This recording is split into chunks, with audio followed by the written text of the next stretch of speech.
మళ్ళీ మీ అమ్మగారి చెల్లెలు, మా అమ్మగారికి మళ్ళీ ఇద్దరికి పుట్టింది. మా పెద్దమ్మ సొంత చెల్లెని చేసుకున్నది. మా నాయన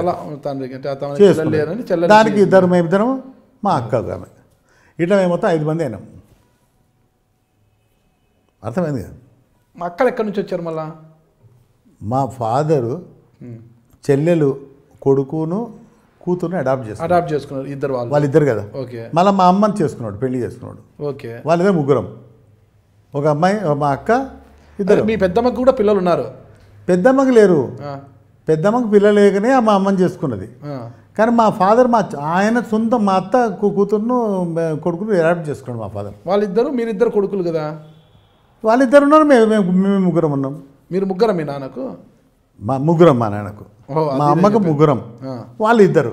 ఇది ఈ విధంగా మాది ఇద్దరే అన్నారు మాట. నేను మా బ్రదర్ అన్నారు మీరు. ఇప్పుడు మీరు అంటే నారాయణమ్మకు మాత్రం ఇద్దరు ఉన్నారు, కానీ మా నాయనకు ఇంకా ఇద్దరు ఉన్నారు. వాళ్ళు అట్లా ఈ విధంగా మొత్తం 5 మంది మా ఫాదర్కు, 2 అక్కలు, మా 2 అడాప్టెడ్, ముగ్గురు, 2 అక్కలు, ఒక అన్న తమ్ముడు, మేము అందరం కూడా. మీరు ఎన్నో వారు వస్తారు అప్పుడు? నేను మా అమ్మకు పెద్దవాడిని, కొడుకును. అట్లా మీ అమ్మకు మీరు పెద్ద కుమారుడు అన్నమాట. అమ్మాయి లాస్టా మీ చెల్లెలు? మా అక్క, ఆయన బ్యాంక్ ఆఫీసర్ ఉండే, ఆయన కూడా చనిపోయినాడు. మా అక్క ఉంది ఇప్పుడు. మీ అక్క ఎక్కడ ఉంటారు? మాకు హైదరాబాద్లో ఉంది. అంటే మీరు ఇంకా ఫ్యామిలీలో పెద్దవారు మీరు? నేను పెద్దవాడిని. మా అన్న కూడా పోయిన తర్వాత అందరికి నేనే పెద్దవాడిని. అందరికన్నా మీరే పెద్దవారు. మా ఫాదర్ కొడుకులు అందరు మంచి. మీ నాన్న అడ్వకేట్ కామంటే ఇంకా రాజకీయంగా ఇష్టం కాబట్టి మీరు అలా వచ్చి బలహీన వర్గాల కాంగ్రెస్ పెట్టి అక్కడి నుంచి నాయకుల్ని ఆకర్షింపజేసి కాంగ్రెస్ పార్టీలోకి వచ్చారు మీరు. ఓకే. అనంతరాములు గారు ఫాలోవర్గా మీరు? అవును, అనంతరాములు గారి వల్లనే వచ్చినాం. ఆయన ద్వారానే అనేక మంది పరిచయాలు ఏర్పడ్డాయి. రాజీవ్ గాంధీకి సన్నిహితమైన ఎంతోమందికి ఆయన ద్వారానే. రాజీవ్ గాంధీ గారు ఎప్పుడైనా కలిసేవారా? బాగా, ఆయన చాలా లైక్ చేసేవాడు నన్ను. చాలా మాటలు అనంతరాములు గారు వెంబడే పోయినా, అనంతరాములు గారు వెంబడే రాజీవ్ గాంధీ గారి దగ్గరికి పోయినా. తర్వాత పోయి మాట్లాడేది అది వేరే సంగతి, కానీ కాంటెస్ట్ చేసాం కదా. చెన్నారెడ్డి గారు కాంగ్రెస్ ప్రెసిడెంట్, ఇక వారు గొప్ప లీడర్ కదా. ఎప్పుడు చెన్నారెడ్డి గారు వస్తే దేశంలో బలహీన వర్గాలన్నీ ఆయన దగ్గరికి వస్తాయి. అది ఆయన గొప్ప అదృష్టం. ఆయన అటు చూసేవాడు. ఆయనకు కూడా ఓన్లీ జనం అంతే, అది ఏ క్యాస్ట్, ఏ కులం, మతం ఆయనకి సంబంధం లేదు. అంత గొప్ప లీడర్ మళ్ళీ ఆంధ్రప్రదేశ్లో పుట్టడం కష్టమే.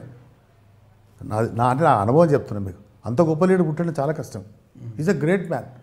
ఇంత పెద్ద ఆంధ్ర రాష్ట్రాన్ని, తెలంగాణ మూవ్మెంట్ నడిపి 2 మాటలు ఆంధ్ర రాష్ట్రానికి సీఎం అయ్యాడు. బికాజ్ తనకి ఏంటంటే ఆయనకు ఓన్లీ, అతనికి కూడా ఏ విధమైనటువంటి అది లేదు ఫీలింగ్. రాజశేఖర రెడ్డి గారు కూడా 2 సార్లు సీఎం అయ్యారు కదా. ఆయనది ఒక టైప్. చెన్నారెడ్డి గారికి రాజశేఖర డిఫరెన్స్. రాజశేఖర రెడ్డికి ఈ యుగానికి సంబంధించినవాడు. చక్కగా ఫ్రాక్షన్స్ ఉన్నాయి, గ్రూపులు ఉన్నాయి, మంచిగా చక్కగా హెల్ప్ చేసేవాడు, సంపాదించేవాడు, డెవలప్మెంట్స్ అన్నీగా మీకు తెలిసింది కదా. ఆయనకు వీళ్ళకి డిఫరెన్స్. మళ్ళీ ఎలాంటి పరిచయాలు ఉండేది మీకు రాజశేఖర రెడ్డి గారితో? బాగానే ఉండే. నాకు మంచి పరిచయాలే, పాపం ఆయన మంచిగానే చేసేవాడు. కానీ గ్యాప్ అయితే వచ్చింది. ఎందుకు గ్యాప్ వచ్చింది? ఎందుకు గ్యాప్ వచ్చిందంటే మా ఎంబడి ఉన్నాళ్ళే లేనిపోని, మాకే రోజు కూర్చుని అలవాటు తక్కువ. మా ఎంబడి చెప్పినారు. ఒకటి ఏమైందంటే, ఫ్యాక్ట్ ఏంటంటే రాజకీయాల్లో నేను ఒకసారి ఎమ్మెల్యే గెలిచిన, మంత్రి గెలిచిన, అయినా 2 మాట ఎమ్మెల్యే గెలిచిన. అప్పుడు జయపాల్ గారు వేరే పార్టీలో ఉన్నారు, అంతే కదా. ఇప్పుడైతే జయపాల్ గారు కాంగ్రెస్లో వచ్చిండ్రు, ఇక వారి కాన్సన్ట్రేషన్ న్యాచురల్ నా మీద ఉంటుంది కదా. ఇప్పుడు కాంగ్రెస్ ఉన్నాడు, ఇక న్యాచురల్గా వీడు రాకూడదనే ఉంటుంది కదా. కొంచెం డిస్టర్బ్ స్టార్ట్ అయింది నాకు. యాక్చువల్ కూడా అదే నా డిస్టర్బెన్స్ ఎక్కువ. టికెట్ కట్ కావడం అనుకో. తర్వాత అందులో నా దురదృష్టానికి ఒక్కరు గాడ్ ఫాదర్ లేకుండా అయ్యాడు. అనంతరాములు గారు పాపం ఆయన చనిపోయాయి కదా, ఆయన ఉంటే ఈ బాధ లేదు. ఆ నుంచి రాజీవ్ గాంధీ గారు ఎంతో నన్ను లేక్ చేసేవారు. ఎన్టీ రామారావుతో కాంటాక్ట్ చేసేటప్పుడు జయపాల్ రెడ్డి గారు ఎవరు ఎన్టీ రామారావు కలిసి క్యాంపెయిన్ చేశారు కదా. నాకు రాజీవ్ గాంధీ గారు క్యాంపెయిన్ చేశారు, కలగుర్తికి తిరిగాడు. పాపం మంచిగా రోడ్ షో చేసిండు. అనంతరాములు గారు తీసుకొచ్చారు. స్టేజ్ మీద కూడా చెన్నారెడ్డి గారు మా చిత్రరేఖ దాస్ గెలుస్తున్నాడు, నేను మంత్రి ఇస్తున్నాను రాజీవ్ గాంధీ గారు చెప్పిండు ఆ రోజుల్లో.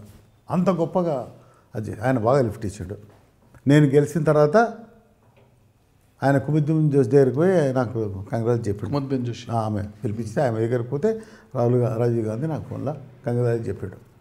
అంత గొప్పగా చేసినట్టు ఆయన కూడా పోవడం జరిగింది.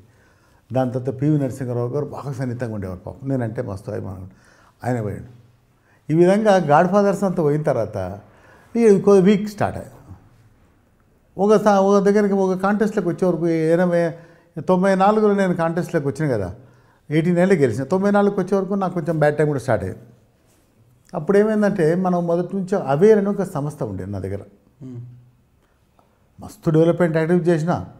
ఇప్పుడు నేను అంటే జనరల్గా నేను మంత్రిగా నేను చాలా డెవలప్మెంట్ యాక్టివిటీస్, మళ్ళీ చెప్తాను మీతోని, చాలా డెవలప్మెంట్ యాక్టివిటీ చేసినాం. మళ్ళీ ఎవరు చేయరు అట్లా, అంత గొప్ప డెవలప్మెంట్ యాక్టివిటీ చేసినాం. అయితే ఏమైందంటే ఇది మేమందరం కూడా అవేర్ అని వాలంటీర్ ఆర్గనైజేషన్ మా దగ్గర పనిచేస్తుండే. మాధవన్ మంచివారే. మీరందరూ కూడా ఐ డ్రీమ్ ఛానల్ని సబ్స్క్రైబ్ చేయాలని కోరుకుంటున్నాను. I'm Sucharita, Home Minister of Andhra Pradesh. For more videos, subscribe iDreams. మీ Chirla Jaggireddy, MLA Kothapeta. For more videos please subscribe iDream. For more videos, please subscribe iDream. నేను మీ Jakkampudi Raja. For more videos please subscribe iDreams. I'm Revati Chaudhary. For more videos, please subscribe iDream. For more videos, please subscribe to iDream. For more videos, please subscribe iDream. I am Vasireddy Padma, Chairperson of State Women Commission. For more videos, please subscribe iDream.